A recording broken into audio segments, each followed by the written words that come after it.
এখানে নিয়েছি ভাত, এখানে নিয়ে নেব মাংস।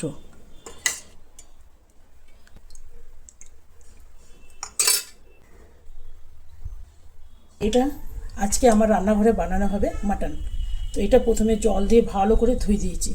ধোয়ার পর অনেকে বলে মাটন ধুলে নাকি সেদ্ধ হতে সময় লাগে, সিটে হয়ে যায়। তো যাই হোক, আমি কিন্তু ধুয়েই রান্না করি ভালো করে। তো এটা ভালো করে জল দিয়ে ধুয়ে নিয়েছি। আর এটা হচ্ছে দুজনকার জন্য বুঝতেই পারছেন পরিমাণে কম থাকবে। তো চলুন কী করে এটা আমি একটু ম্যারিনেট করে রাখবো দই দিয়ে। তো চলুন প্রথমে এটাকে আমি একটু নুন, হলুদ, দই এগুলো দিয়ে ভালো করে ম্যারিনেট করে রেখে দেবো। পেঁয়াজ এর মধ্যে পেস্ট করে নেব। এর মধ্যে ছিঁচে দেখবেন একদম শিলের মতন হয়। বাকি মশলা আমার কড়াই আছে।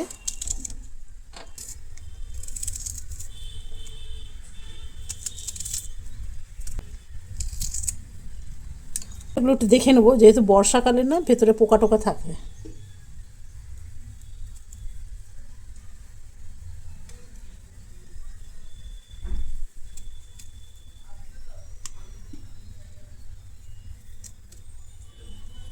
মধ্যে দিয়ে দেবো নুন।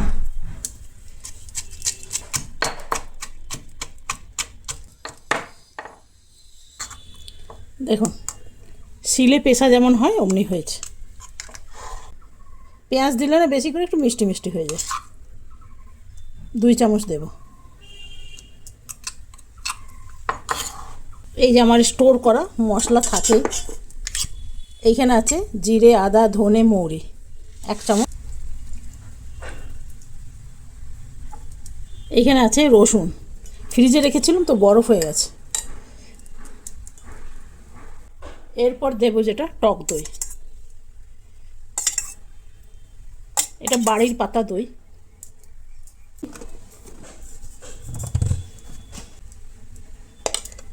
খুব বেশি ঝাল করব না, কেন কি মশলার মধ্যে আমার লঙ্কা দেওয়া আছে। তো এইখানে আমি একটু কাশ্মীরি লঙ্কা দিয়ে দেবো। এইখানে দেব আলুগুলো আমি ভাজি না, এর সাথেই একদম দিয়ে দিই, তো ভীষণ ভালো হয়। আর খুব সামান্য দেব সরষের তেল।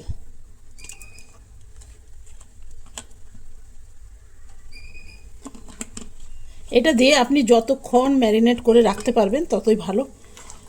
দেখি আমি কতক্ষণ রাখতে পারি সেটা আপনাদের মেনশন করে দেবো। এটা আমি ঢাকা দিয়ে রেখে দিলাম। বন্ধুরা, আধা ঘন্টা হয়ে গেছে মাংসটা ম্যারিনেট করা।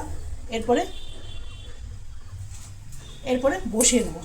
এই কড়াইটা খুব মোটা জানেন, গরম হতে সময় লাগে।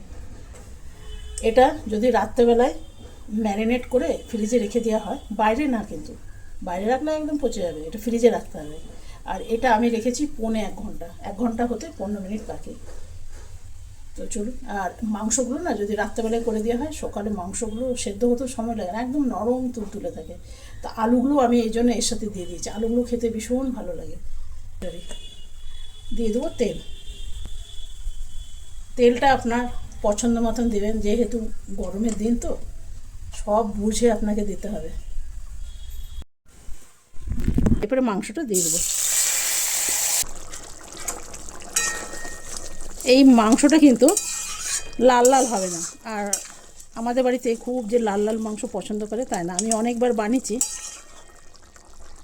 কিন্তু পছন্দ কেউ করে না। এটা হয়ে গেছে, এরপরে আমি এটাকে দিয়ে দেবো কুকারে। আলুগুলো সেদ্ধ হয়নি।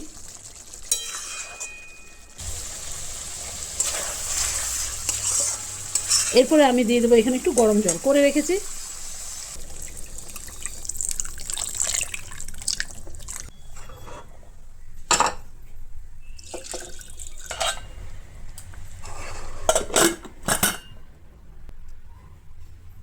এটা 3টে কি 4টে সিটি দেবো।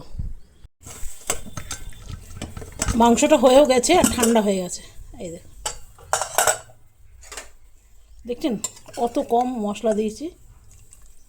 আর আমি একটু ঝোলটা পাতলা পাতলা করেছি।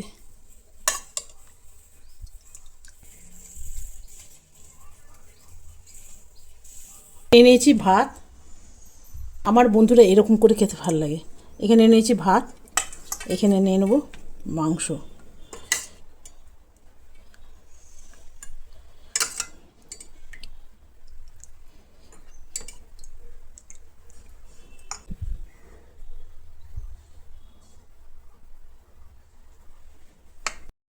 তো বন্ধুরা, আমি নিয়ে নিয়েছি এভাবে, আর এভাবে খেতে আমার ভীষণ ভালো লাগে। তো চলুন, আজকে ভিডিওটা কেমন লাগলো অবশ্যই জানাবেন। যদি ভালো লাগে একটা লাইক করবেন, সাবস্ক্রাইব করবেন, আমার পাশে থাকবেন। খুব তেল কম মশলা দিয়ে বানিয়েছি, দই দিলে তেলের অত প্রয়োজন পড়ে না। তো চলুন, কালকে আসবো আবার নতুন ভিডিও নিয়ে। আপনারা সকলে ভালো থাকবেন, সুস্থ থাকবেন। Thank you. ভালো লাগলে লাইক করবেন, সাবস্ক্রাইব করবেন, আর শেয়ার অবশ্যই করবেন। Bye bye.